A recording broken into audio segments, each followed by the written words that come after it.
வணக்கம். என் பெயர் டாக்டர் குருதவன். மற்றும் இன்றைக்கு இந்த வீடியோல நாங்கள் பேசப் போகிறோம். ஒரு உணவு திட்டம் பற்றி.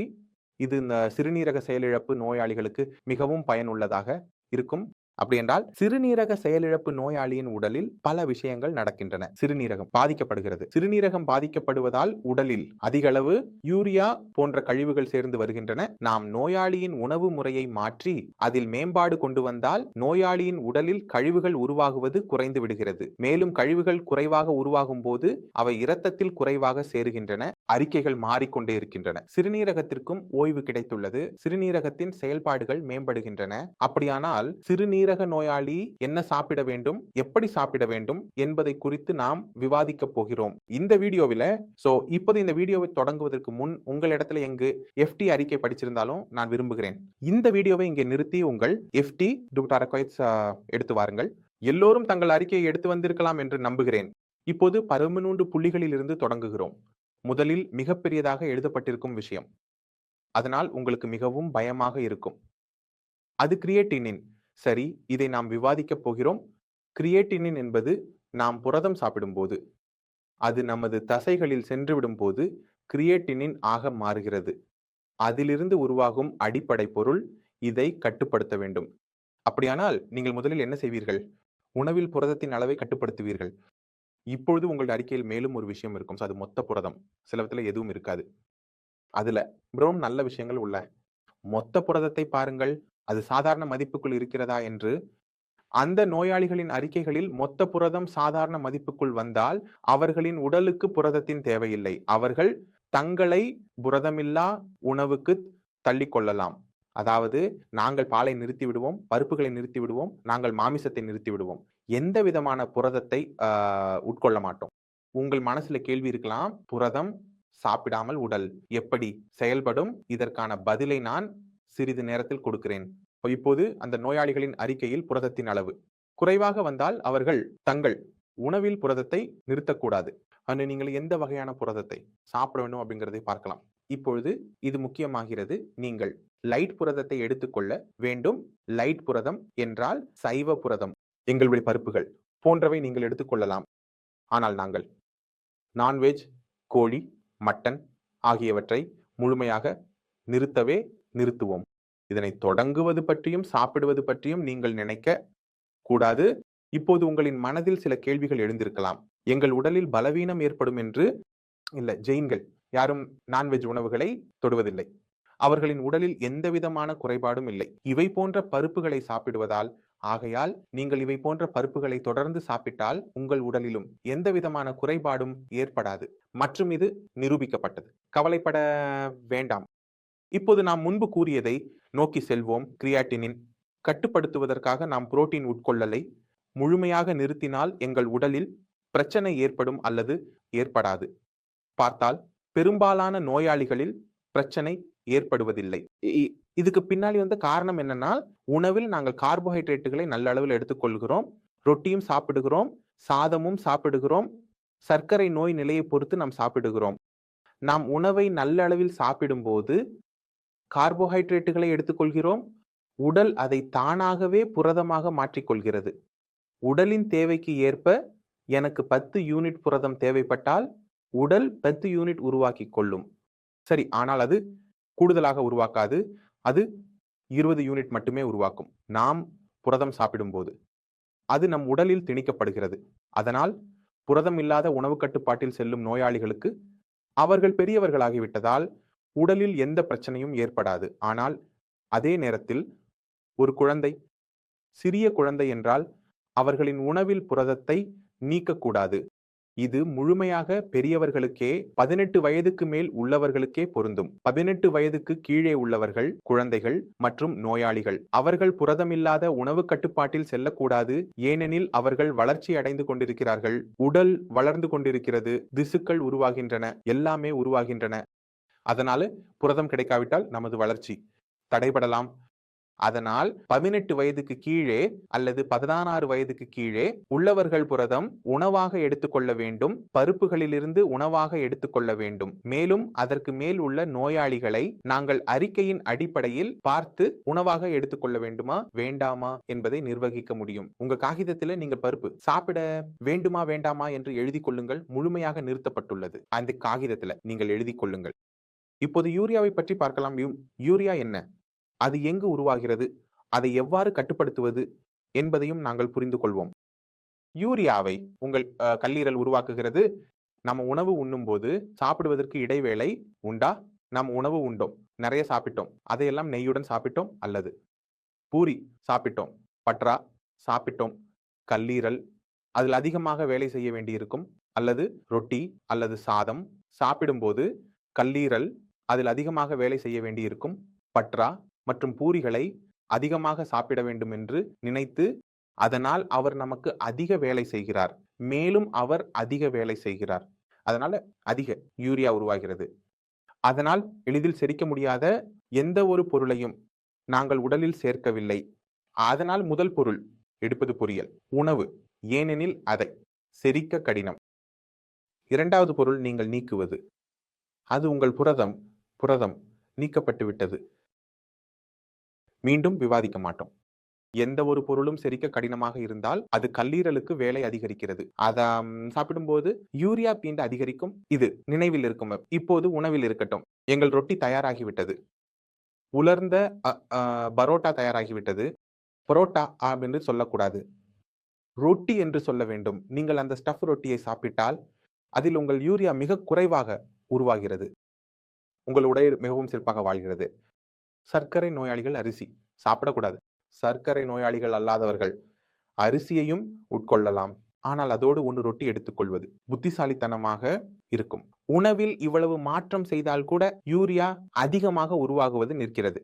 உடலுக்கு யூரியாவால் எந்த அறிகுறிகளும் தெரியாது. உடல் ரொம்ப நல்லா வாழ்ந்து காட்டுங்குது. என்ன இப்பொழுது மூன்றாவது முக்கியமான விஷயத்திற்கு செல்கிறோம். இது பற்றி உங்களுக்கு மிகவும் குறைவாக தெரியும். அது உங்கள் அறிக்கையில் பொட்டாசியம் குறைவாக இருந்தால் அது தசைகளுக்கு சக்தி அளிக்கிறது, வலிமை அளிக்கிறது. புரதத்தின் அளவு தேவைக்கு அதிகமாக அதிகரித்தால் அது உங்கள் தசைகளில் சோர்வு ஏற்படுத்தும். இப்போது உங்கள் இதயம் கூட தசைகளால் ஆனது. பொட்டாசியத்தின் அளவுகள் அதிகரித்தால் அதற்கான மிக மோசமான தாக்கம் மற்றும் அதன் செயலிழப்பு, இதய நிறுத்தம் ஏற்படும் வாய்ப்புகள் மிகவும் அதிகரிக்கின்றன. அதனால் உங்க கிட்டின் அளவு சாதாரணமாக இருந்தாலும் பொட்டாசியம் உங்கள் அளவை மீறி செல்கிறது. அப்படிப்பட்ட நிலைகளில் சிறுநீரக செயலிழப்பு இல்லாமல் கூட டயாலிசிஸ் செய்ய வேண்டியிருக்கும். காரணம் என்னவென்றால் பொட்டாசியத்தை நீக்க வேண்டும், இல்லையெனில் அது ஆபத்தானதாக ஆகிவிடும்.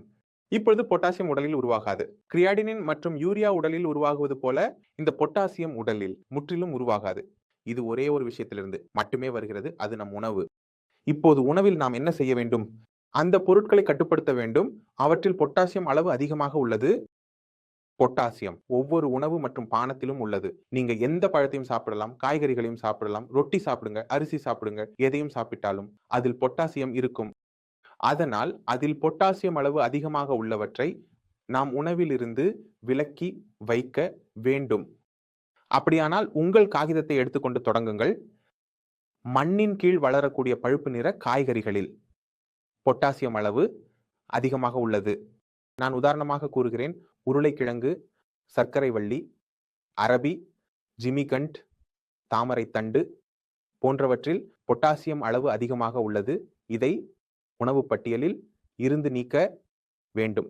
அதே போல குளிர்காலத்தில் அதிகமாக கிடைக்கும் அனைத்து இலைகள் கொண்ட காய்கறிகளும் தற்போது குளிர்காலத்தில் கிடைக்கின்றன. மேத்தி, கீரை, பத்துவா, சோளா போன்றவை நிறைய உள்ளன. இவற்றின் சாக் செய்யக்கூடாது. அதாவது நான் மேத்தி ரொட்டி மாவில் கலந்து சாப்பிட விரும்பினால் சாப்பிடலாம். நான் கீரை ரொட்டி சாப்பிட விரும்பினால் சாப்பிடலாம்.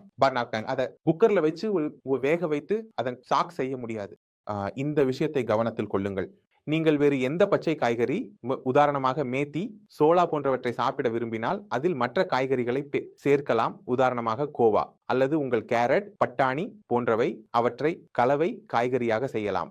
ஆனால் மட்டும் ஜூலையில் இருந்த காய்கறிகளை சாப்பிடாதீர்கள். இதை நீங்கள் கட்டுப்படுத்தினால் பொட்டாசியம் அளவை நீங்கள் மிகவும் கட்டுப்படுத்த முடியும். காய்கறிகளில் இதை மட்டும் கட்டுப்படுத்த வேண்டும். இப்பொழுது பழங்களின் மீது செல்வோம். எந்த பழங்களை நாம் சாப்பிட வேண்டும், எந்தவற்றை சாப்பிடக்கூடாது. பொட்டாசியம் அதிகமாக உள்ளதால் ஒரு சிறிய பட்டியல் உள்ளது. அதை நீங்கள் குறித்துக் கொள்வீர்கள் என்றால் அது உங்களுக்கு மிகவும் நல்லது. முதலில் மிகவும் ஆபத்தான பழத்திலிருந்து தொடங்குவோம். அது வாழைப்பழம். வாழைப்பழத்தில் பொட்டாசியம் அளவு அதிகமாக உள்ளது. இதை நீங்கள் சாப்பிடக்கூடாது. இரண்டாவது, நாம் மிகவும் மென்மையான பழத்தை சாப்பிடுகிறோம். அதை யூடியூப்ல மிகவும் பிரபலமாக்குகிறார்கள். ஆனால் அது ஆபத்தானது. அதனால் அதை நீங்கள் சாப்பிடக்கூடாது என்பதை நீங்கள் நினைவில் வைத்துக் கொள்ள வேண்டும். மூன்றாவது, சக்தி பெறுவதற்காக நாம் உலர் பழங்களை சாப்பிடுகிறோம். சிறுநீரக காப்புரிமை பலம் பெற உலர் உணவை சாப்பிட முடியாது. எந்த விதமான விலையிலும் அது முந்திரி, பாதாம், திராட்சை, முந்திரி திராட்சை போன்ற எந்த உலர் பழமாக இருந்தாலும் எந்த அளவிலும் காட்டப்பட்டாலும் இதனால் இரத்தம் உருவாகிறது. இதனால் சக்தி கிடைக்கிறது, ஆக்டின்றது கிடைக்கிறது, புரோட்டீனுடன் கிடைக்கிறது. எனவே தானாகவே பரிசோதனை செய்ய வேண்டாம். சக்தி பெறுவதற்காக முயற்சிக்கும் போது உயிர் போய்விடுகிறது. அதனால் உலர் பழங்களை நீங்கள் முற்றிலும் நிறுத்திவிட வேண்டும். ஏன் நிறுத்த வேண்டும் என்று நான் உங்களுக்கு விளக்குகிறேன். திராட்சையை எவ்வளவு சாப்பிடுவீர்கள்? இப்போது அதே அளவு திராட்சையை எடுத்துக்கொள்ளுங்கள். அது டீ ஆக இருந்தால் திராட்சை வகைகளில் அதிக தானியங்கள் இருக்கும். திராட்சையாக மாறிய போது அவற்றிலிருந்து தண்ணீர் அகற்றப்பட்டது. பொட்டாசியம் கச்சிதமாக மையமாகி விட்டது. இது முன்பு நீரால் கராரமில்லாமல் இருந்தது. அது மையமாகி விட்டது. மையமாகி விட்டதால் சிறிய அளவிலிருந்தே பொட்டாசியத்தின் அளவு அதிகமாகி விடுகிறது. அதனால்தான் அனைத்து உலர் பழங்களும் சிறுநீரக நோயாளிகளுக்கு தடை செய்யப்படுகின்றன. அதே போல ஒரு விஷயம் உள்ளது. இது குளிர்காலத்தில் சிறப்பு கவனம் செலுத்த வேண்டும். மற்றும் குறிப்பாக பஞ்சாபிகளுக்கு சில பலவீனங்கள் உள்ளன. குளிர்காலத்தில் காஜர் ஹல்வா, மக்காச்சோள ரொட்டி, சரசோன் கீரை, வெல்லம், சர்க்கரை சாப்பிடக்கூடாது. ஏனெனில் அதனால் புரோட்டேசன் அதிகரிக்கும்.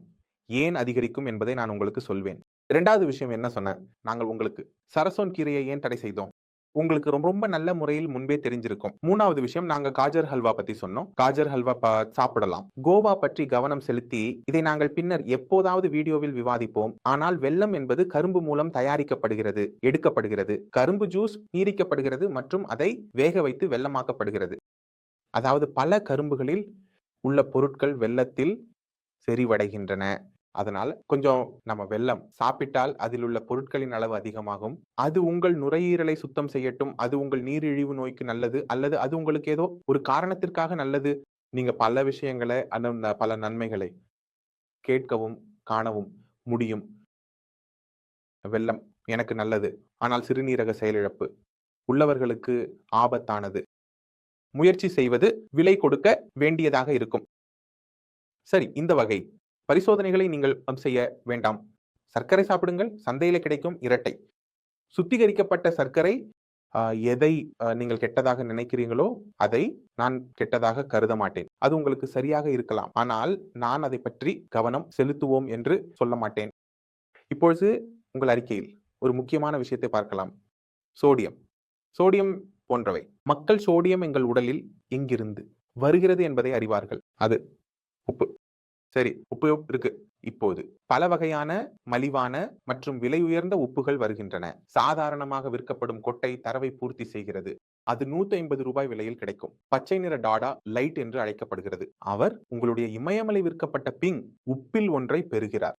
இப்போது இவ்வளவு வகையான உப்புகள் சந்தையில் கிடைக்கின்றன. ஒரு சிறுநீரக நோயாளி எந்த உப்பை எடுத்துக்கொள்ள வேண்டும்? இது ஒரு கடினமான பணியாக மாறுகிறது. இதை எவ்வாறு எளிதாக்குவது என்பதை பார்க்கலாம். அதுதான் நாங்கள் உங்களுக்கு தகவல் வழங்குவோம். முதலில் நாம் தொடங்குவோம். மிகவும் விலை உயர்ந்த உப்புகளிலிருந்து இது ஹேமன் உப்பு. இது எப்படி தயாரிக்கப்படுகிறது? மலைகளில் நீரை தடுத்து அந்த நீர் ஆவியாகும் போது கீழே எஞ்சியிருப்பது ஹிமாலயன் உப்பு அல்லது பிங்க் உப்பு. இதுல பிங்க் நிறம் எங்கிருந்து வருகிறது? பிங்க் நிறம் எங்கிருந்து வருகிறது? இயற்கை கனிமங்களிலிருந்து இந்த உப்பில் புரதத்தின் அளவு அதிகமாக உள்ளது. இதனை சாப்பிட்டால் இரத்தத்தில் பாதுகாப்பு அதிகரிக்கும். நினைவில் கொள்ளுங்கள். உங்கள் பொட்டாசியம் அறிக்கை மோசமாக வந்தால் நீங்கள் எந்த உப்பை சாப்பிடுகிறீர்கள் என்று ஒரு கேள்வி கேளுங்கள். நீங்கள் பிங்க் உப்பை அதுவும் விலை உயர்ந்ததை சாப்பிடுகிறீர்கள் என்றால் இதன் காரணமாகவே இது நடக்கிறது. இப்போது நம்ம அதை கொஞ்சம் பார்க்கலாம். மலிவானது, உப்பு, அது புளி, உப்பு இருக்கிறதா? அதற்கான விளம்பரத்தை நீங்கள் டிவியில் பார்த்திருப்பீர்கள். இது இரத்த அழுத்தத்தை கட்டுப்படுத்துகிறது. இப்பொழுது அதன் பாக்கெட்டை எடுங்கள். அதன் பின்புறத்தில் சோடியம் குளோரைடு 85% 15% என்று எழுதப்பட்டுள்ளது. பொட்டாசியம் குளோரைடு அதாவது அதில் பொட்டாசியம் குளோரைடு சேர்க்கப்படுகிறது. செயற்கை பொட்டாசியம் குளோரைடு சேர்க்கப்படுகிறது. இதனால் அது இரத்த அழுத்தத்தை மேலாண்மை செய்கிறது. டோன்ட் இந்த பொருத்தம் உங்களுக்கு இது முற்றிலும் பொருந்தாது. உங்கள் பொட்டாசியம் அதிகரித்திருந்தால் நீங்கள் இந்த உப்பை சாப்பிடுகிறீர்கள் என்றால் உங்கள் பொட்டாசியம் இந்த உப்பின் காரணமாகவே அதிகரித்துள்ளது. கிட்னி பிரச்சனை உள்ள நோயாளிகளில் பொட்டாசியம் அளவு அதிகரிக்கவில்லை. இந்த 2 உப்புகளையும் சாப்பிடுவதற்கு பிறகும் உங்கள் பொட்டாசியம் நிலையை கவனத்தில் வைத்திருப்பது நல்ல விஷயம். அவை எதிர்காலத்தில் எப்போதாவது அதிகரித்தால் இதன் காரணமாக அதிகரிக்கும் வாய்ப்புகள் அதிகமாக இருக்கும். எப்போதாவது பெரிய போர்டு லைன் மாற்றம் செய்யும் போது உப்பை மாற்றுவது உங்கள் வேலை மருந்து இல்லாமல் முடியும். இப்பொழுது 3வது விஷயத்திற்கு செல்வோம். அது உங்கள் சாதாரண உப்பு. இது 27 ரூபாய் பையில் கிடைக்கிறது. இந்த உப்பு பெரும்பாலும் இரத்த அழுத்தத்தை அதிகரிக்கிறது. ஆனால் இதனுள்ளே பொட்டாசியம் மதிப்பு 0. ஆகவே உங்களுடைய இரத்த அழுத்தம் குறைவாக இருந்தால் இந்த உப்பை எடுத்துக்கொள்ளலாம். சாதாரணமாக இருந்தால் நீங்கள் இதை எடுத்துக்கொள்ளலாம். பொட்டாசியம் அதிகமாக இருந்தால் இதையே செய்ய வேண்டும். வேறு விருப்பம் இல்லை. இரத்த அழுத்தம் அதிகரிக்கும். ஆனால் இதை மருந்துகளால் சரி செய்ய வேண்டும். உப்பால் செய்ய முடியாது. என் கருத்து புரிந்தால் ஒரு விஷயம் குறைவாக ஆபத்தானது, ஒரு விஷயம் அதிகமாக ஆபத்தானது. அதிகமாக ஆபத்தான விஷயத்தில் நாம் கவனம் செலுத்துவோம். அது பொட்டாசியம் இரத்த அழுத்தம் அல்ல. இரத்த அழுத்தத்தை மேலாண்மை செய்ய எனக்கு பல வழிகள் உள்ளன. ஆனால் பாதுகாப்பை மேலாண்மை செய்ய எனக்கு வழிகள் குறைவாக உள்ளன. ஆகையால் பாதுகாப்பை கட்டுப்படுத்த நமக்கு உப்பை மாற்றுவோம், மருந்தை நிறுத்த மாட்டோம். என் பேச்சு உங்களுக்கு புரிந்தால் உங்கள் உடலுக்கு அதிகம் நல்லது என்ன என்பதை நீங்கள் அறிந்து கொள்ளலாம்.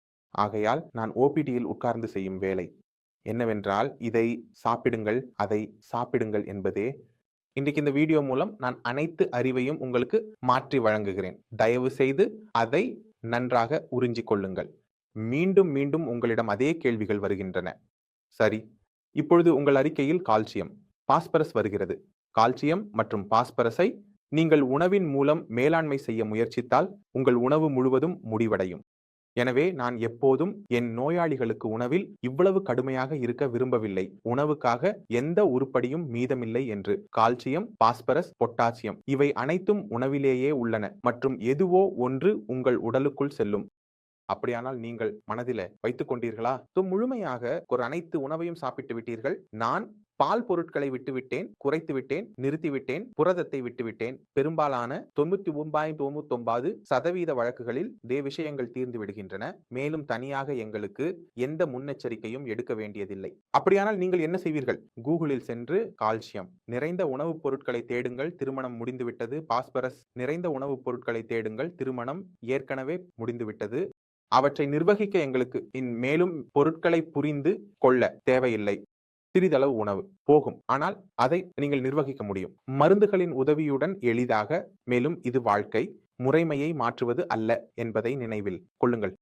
உங்கள் இரத்தத்தில் பாஸ்பரஸ் அதிகரித்தால் அது உங்களுக்கு உடல் வலியை ஏற்படுத்தும். உங்கள் எலும்புகளை அது பலவீனமாக்கும். ஆனால் உங்கள் உயிரை எடுக்காது. சரியா?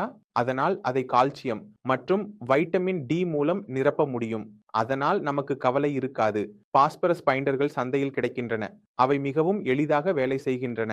அதனால இதை கட்டுப்படுத்த மிகவும் அதிகமாக உணவின் உதவியுடன் மேலாண்மை செய்ய தேவையில்லை. இப்போது உங்கள் F20 அறிக்கையில் உள்ள அனைத்து நிலைகளும் அனைத்து விஷயங்களும் அதிகபட்சமாக கவரப்பட்டு விட்டன என்று நான் நம்புகிறேன். அதில் குளோரைடு மற்றும் அனைத்து விஷயங்களும் மீதம் உள்ளன. ஆனால் நீங்கள் சோடியத்தை கட்டுப்படுத்தும் போது குளோரைடு தானாகவே கட்டுப்படுத்தப்படுகிறது. அதை புரிந்து கொள்ள முயற்சி செய்யலாம். ஆனால் அதை விளக்க நான் தேவையில்லை.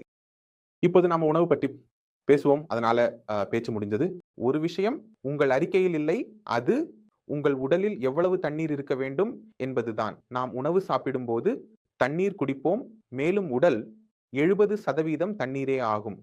அதனால் எங்கள் உடலில் தண்ணீர் அதிகமாக இருந்தால் வீக்கம் ஏற்படலாம். நுரையீரலில் தண்ணீர் நிரம்பி நிமோனியா ஏற்படலாம். நம் உடல் பாதிக்கப்படலாம். தண்ணீர் குறைவாக குடித்தால் நம் உடலில் சிறுநீரகத்திற்கு தண்ணீர் இருக்காது. அது யூரியாவை உருவாக்க முடியாது. தண்ணீரின் சரியான அளவு நம் உடலில் இருக்க வேண்டும் என்பது அவசியம். இப்போது தண்ணீரின் சரியான அளவை எவ்வாறு வரையறுக்கலாம்? இப்ப சிலருக்கு அதிகமாக வியர்க்கும், சிலருக்கு குறைவாக வியர்க்கும், சிலர் அதிகமாக பேசுகின்ற வேலை செய்கிறார்கள், சிலர் பேசுவதில்லை, சிலர் வெயிலில் வேலை செய்கிறார்கள், சிலர் குளிரில் இருக்கிறார்கள். இப்போது அனைவருக்கும் ஒரே அளவு தண்ணீர் கொடுக்க முடியுமா அல்லது இல்லை என்பதை நீங்கள் புரிந்து கொள்ள வேண்டும். உங்கள் உடலுக்கு எப்போது தண்ணீர் குறைவாக இருக்கிறதோ அது உங்களுக்கு சிக்னல் கொடுக்கும். என்ன சிக்னல் கொடுக்கும்? தொண்டை வறண்டு போகிறது, வாய் வறண்டு போகிறது, அதாவது உடலில் தண்ணீர் குறைவாக இருக்கிறது. தண்ணீர் குடிக்க வேண்டும். எவ்வளவு அளவில் குடிக்க வேண்டும், எவ்வளவு அளவில் குடிக்க வேண்டும் என்பது இப்போது முக்கியமாகிறது. அப்படியானால் நீங்கள் ஒரு சிறிய வேலை செய்ய வேண்டும். உங்கள் டயாலிசிஸ் நடக்கவில்லை என்றால் ஒரே நேரத்தில் ஒரு கப் தண்ணீர், அதாவது ஒரே நேரத்தில் அதிக தண்ணீர் குடிக்கக்கூடாது. அதாவது நான் ஒரு கப் தண்ணீர் குடித்தேன், 5-10 நிமிடங்களில் தாகம் தீர்ந்ததா அல்லது தீரவில்லை, தீர்ந்துவிட்டது, தீரவில்லை அப்படின்னால் ஒரே நேரத்தில் தண்ணீர் குடிக்கக்கூடாது. பாட்டிலில் இருந்து குடிக்கக்கூடாது, கப்பில் இருந்து குடிக்க வேண்டும். இதை நீங்கள் கட்டுப்படுத்தினால் உங்கள் உடலில் ஒருபோதும் வீக்கம் வராது, தண்ணீர் சேராது, சிறுநீர் ஓட்டம் சரியாக இருக்கும், யூரியா உடலிலிருந்து வெளியேறும், அளவுகள் குறைந்து கொண்டே இருக்கும். இப்போது டயாலிசிஸ் செய்யப்படும் நோயாளிகளின் உடலில் தண்ணீரை அளவிட வேண்டும். மேலும் கூடுதல் தண்ணீர் சேர்க்க விரும்பவில்லை. ஏனெனில் அவர்களின் நுரையீரலுக்கு ஆபத்து ஏற்படும். அதனால் வீக்கமுள்ள அல்லது டயாலிசிஸ் நடைபெறும் நோயாளிகளுக்கு ஒரு கப் பதிலாக அரை கப் கொடுக்க வேண்டும். மேலும் அரை கப் என 10-15 நிமிடங்களுக்கு குடிக்க வேண்டும். பின்னர் 10-15 நிமிடங்களுக்கு மீண்டும் குடிக்க வேண்டும். ஏனெனில் ஒவ்வொரு 1 மணி நேரத்திற்கும் அல்லது 2 மணி நேரத்திற்கும் யூரின் வெளிவருகிறது, அது உடலில் இருந்து வெளியேறிவிடும். இதனால் உங்கள் உடலில் நீரின் அளவை கட்டுப்படுத்த உதவும். நீங்கள் குடித்த நீர் மூத்திரப்பையில் சென்றுவிடும். 10-15 நிமிடங்களில் நீங்கள் மீண்டும் மற்றொரு தண்ணீரை குடிப்பீர்கள். அதனால் கூடுதல் நீர் உடலில் சேராது. கவனமாக இருங்கள். உங்கள் உடலில் வீக்கம் ஏற்பட்டால் உப்பு மிக அதிகமாக குறைக்க வேண்டும். எந்த வகையான உப்பையும் எடுத்துக்கொள்ளக்கூடாது. நீங்கள் எவ்வளவு உப்பை சாப்பிடுகிறீர்களோ அவ்வளவு அதிகமாக உடலில் நீர் சேரும். உப்பை குறைத்துவிட்டால் உடலில் இருந்து நீர் வெளியேறிவிடும். உடலில் எங்காவது வீக்கம் உள்ளவர்களுக்கு முகத்தில், கைகளில், கால்களில் அவர்கள் தங்களின் மொத்த புரத அளவை அறிக்கைகளில் பார்க்க வேண்டும். அவர்களின் மொத்த புரதம் குறைவாக இருக்கும். மேலும் அவர்கள் தங்களின் தைராய்டு பரிசோதனையும் செய்ய வேண்டும். உங்கள் தைராய்டு TSH அதிகமா வந்தால் அதுக்கு ஒரு பெரிய பிரச்சனையாகும். அதை தீர்ப்பது மிகவும் அவசியம். நீங்கள் தீர்த்தால் வீக்கம் போய்விடும். தீர்க்கவில்லை என்றால் எதை செய்தாலும் வீக்கம் போகாது. தைராய்டு என்பது நமது மெட்டபாலிசத்தை கட்டுப்படுத்துகிறது. நீங்கள் சாப்பிடும் உணவில் எவ்வளவு புரதம் உருவாகும், எவ்வளவு புரதம் உருவாகாது என்பதில் தைராய்டின் பங்கு மிகுந்தது. அதனால் உங்கள் உடலில் புரதம் குறைவாக இருந்தால் கூட நீங்கள் தைராய்டு பரிசோதனை செய்ய வேண்டும் என்பதை நினைவில் கொள்ள வேண்டும். இதை எழுதிக் கொள்ளுங்கள். உங்களிடம் இருந்தால் நான் இதை நாளை செய்து மருத்துவருக்கு அனுப்புவேன் என்று எழுதிக் கொள்ளுங்கள். சரி, இப்போது உங்கள் அறிக்கையில் உள்ள அனைத்து விஷயங்களையும் நாங்கள் தெளிவாக விளக்கிவிட்டோம். ஆனால் இன்னும் ஒரு விஷயம் எங்களிடம் உள்ளது. அதாவது பழங்களில் புளிப்பு பழங்களை நாங்கள் தவிர்க்க சொல்லுகிறோம். சரியா? நோயாளிகள் மிகவும் நன்றாகவே அறிந்திருக்கிறார்கள். நீங்கள் புளிப்பு பழங்களை சாப்பிட்டீர்கள், மாம்பழம் சாப்பிட்டீர்கள் என்று நீங்கள் கூறினால் சிகிச்சை நிறுத்தப்படுகிறது. சரி, சிகிச்சையை வழங்குவதில் முற்றிலும் நிறுத்திவிடுவோம். நீங்கள் எவ்வளவு விரும்பினாலும் நீங்கள் கவலைப்படலாம். டாக்டர் ஷஹாப் உங்களுக்கு அனுமதியே கொடுக்கல. உங்க ரிப்போர்ட்டில் உள்ள யூரின் ரிப்போர்ட்டை பத்தி நான் ஏன் சொல்லணும்? உங்கள் யூரின் pH என்ன? அதில் ST என்று எழுதப்பட்டுள்ளது. உங்கள் யூரின் அது அமிலமாக இருப்பதற்கான காரணம் அது உடலில் உருவாகும் அமிலம் என்பதால் அதை சிறுநீரகம் வெளியேற்றுகிறது மற்றும் இரத்தத்தின் pH ஐ நிர்வகிக்கிறது. சிறுநீரகம் பாதிக்கப்படும் பொழுது கழிவுகள் கூட சேர்க்கப்படுகிறது. சிறுநீரும் புளிப்பாக இருக்கும் மற்றும் அமிலமும் சேர்க்கப்படுகிறது. இப்போது உங்கள் இரத்தம் அமிலமாகவும் உப்பாகவும் உள்ளது. நீங்கள் சுவைக்க முடியும். அது இனிப்பாகவும் புளிப்பாகவும் இருக்கும். உங்கள் இரத்தத்தில் அமிலம் அதிகரிக்குமா அல்லது குறையுமா? 5 நிமிடங்களில் நான் உங்களுக்கு சொல்கிறேன். அது அதிகரிக்கும். அதே போல ஆரஞ்சு, மசாமி திராட்சை சாப்பிட்டால் என்ன ஆகும்? தக்காளி சாப்பிட்டால் என்ன ஆகும்? தக்காளியிலும் உள்ளது. எனவே எந்த ஒரு பொருளிலும் எந்த ஒரு வகையான அமிலமும் இருந்தால் அது டார்டரிக் அமிலமாக இருந்தாலும் சரி, சிட்ரிக் அமிலமாக இருந்தாலும் சரி, நீங்கள் அதை சாப்பிடக்கூடாது. உணவு மற்றும் எசிட்டிக் அமிலம், அதாவது வெனிகர் கூட நிறுத்தப்படுகிறது. கார்டும் நிறுத்தப்படுகிறது.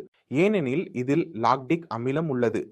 எனவே நமது இரத்தத்தின் PSIO-வை கட்டுப்படுத்த விரும்பினால் நீங்கள் இந்த பொருட்களை நிறுத்த வேண்டும். மேலும் உங்கள் உடலுக்குள் அந்த அமிலத்தை அமைதிப்படுத்தும் பொருளை சேர்க்க வேண்டும். எப்போதாவது நமது கை எரிந்துவிட்டால் அல்லது ஏதேனும் விபத்து நடந்தால், எரிந்துவிட்டால் நாம் என்ன செய்கிறோம்? பால் இருக்கிறது, பால் கொடுத்தோம், தடவினோம், குளிர்ந்ததை தடவினோம். அதே போல நமக்கு உள்ளே எரிகிறது என்றால் அதற்குள் நம்மால் அதை நியூட்ரலைஸ் செய்யக்கூடியதை சேர்க்க வேண்டும். அது சோடா ஆகும். உங்கள் வயிற்றில் மிகவும் எரிச்சல் ஏற்படுகிறது, தீப்பிடித்தது போல அமிலத்தன்மை உள்ளது என்றால் நீங்கள் என்ன செய்வீர்கள்? சோடா குடிப்பீர்கள். அதே போல நாம் சோடா பவுடர், பேக்கிங் சோடா எடுப்போம். பேக்கிங் சோடாவை அதிகபட்ச நோயாளிகள் ஏற்கனவே எடுத்துக்கொள்கிறார்கள். இது நோடோசிஸ், சோடா ஃபேஸ், பல்வேறு பெயர்களில் உள்ளது. Soda net. இந்த மாத்திரையை நீங்கள் தொடர்ந்து எடுத்துக்கொண்டே இருக்க வேண்டும். மேலும் நீங்கள் எப்போதாவது KFT செய்ய விரும்பினால் நீங்கள் பைகார்போனேட் சீரம், பைகார்போனேட் பரிசோதனை மட்டுமே செய்ய வேண்டும். இது விலை உயர்ந்தது, எனக்கு தெரியும், ஆனால் செய்ய வேண்டும். இது ஒரு தவறு அதிகபட்ச நோயாளிகள் செய்கிறார்கள். மேலும் இதற்காக பெரும் விலை கொடுக்க வேண்டியிருக்கும். ஏதேனும் அதிகரித்தால் நீங்கள் இதை பரிசோதிக்க வேண்டும். இது உங்களுக்கு கிடைக்கும். எனவே எத்தனை நோயாளிகள் உள்ளனவோ அவர்களில் நாம் கவனமாக இருக்கிறோம். தவறுதலாக கூட அதிகரிக்காதீர்கள். இப்படி அதிகரித்தால் பைகார்போனேட் குறைகிறது என்றால் அதில் உடனடியாக நடவடிக்கை எடுக்க முடியும். அவை மாதாந்திர அடிப்படையில் செய்யப்படுகின்றன. உங்கள் நிலை இப்படி கட்டுப்பாட்டில் இருந்தால் ஒரு நிலை உள்ளது. அது மெட்டபாலிக் அசிடோசிஸ். அது உடலில் தொடங்க முடியாது. இது சிறுநீரகத்தை வேகமாக சேதப்படுத்துகிறது. அதில் சிறுநீரகம் CKD நிலைக்கு சென்று விடுகிறது. CKD என்றால் சிறுநீரகம் மெதுவாக சேதமடைகிறது. E என்றால் மிகவும் வேகமாக குறைந்த நேரத்தில் சேதமடைகிறது. எனவே இந்த நிலையை தடுக்க உடலுக்குள் சரியான மருந்தை சேர்க்க வேண்டும். நீங்கள் புரிந்து கொண்டீர்கள். இதனால் புளிப்பு பழங்கள் மற்றும் தக்காளி போன்ற காய்கறிகளை முழுமையாக நிறுத்த வேண்டியிருக்கும். இப்பொழுது கடைசி கட்டமாக நான் உங்களுக்கு இன்னொரு அறிவுரையை வழங்க விரும்புகிறேன். அதாவது உங்கள் தேநீர் மற்றும் காஃபியை முழுமையாக நிறுத்த வேண்டும். ஏன் நிறுத்த வேண்டும் என்பதை நான் சுருக்கமாக விளக்குகிறேன். தேநீர் மற்றும் காபி உங்கள் உடலுக்குள் இரும்பு உறிஞ்சுதலை தடுக்கின்றன. நீங்கள் உணவு சாப்பிடும்போது அதில் உள்ள இரும்பு உறிஞ்சுதலுக்கு பாதிப்பை ஏற்படுத்தும். நீங்கள் தேநீர் அல்லது காபி குடித்தால் உங்கள் உடலில் இரும்பு உறிஞ்சப்படாது. இதனால் உங்கள் ஹீமோகுளோபின் குறைவாக இருக்கும். மேலும் உங்கள் மாத்திரைகள், குறிப்பாக நோடாசிஸ் போன்றவை, அவற்றின் உறிஞ்சுதலுக்கு பாதிப்பை ஏற்படுத்தும். இதனால் உங்கள் பைகார்போனேட் நிலை குறைவாக இருக்கும். இதனால் தேநீர் மற்றும் காபி குடிப்பதால் மருத்துவர் உங்களிடம் கோபப்படுவார். தயாராக இருங்கள். குடிக்காமல் வருங்கள். சரியா? இந்த வீடியோவிலிருந்து நீங்கள் என்ன சாப்பிடக்கூடாது என்பதை நான் நம்புகிறேன். அந்த விஷயங்களை நீக்குவதன் மூலம் நீங்கள் மிகவும் தெளிவாக புரிந்து கொண்டீர்கள்.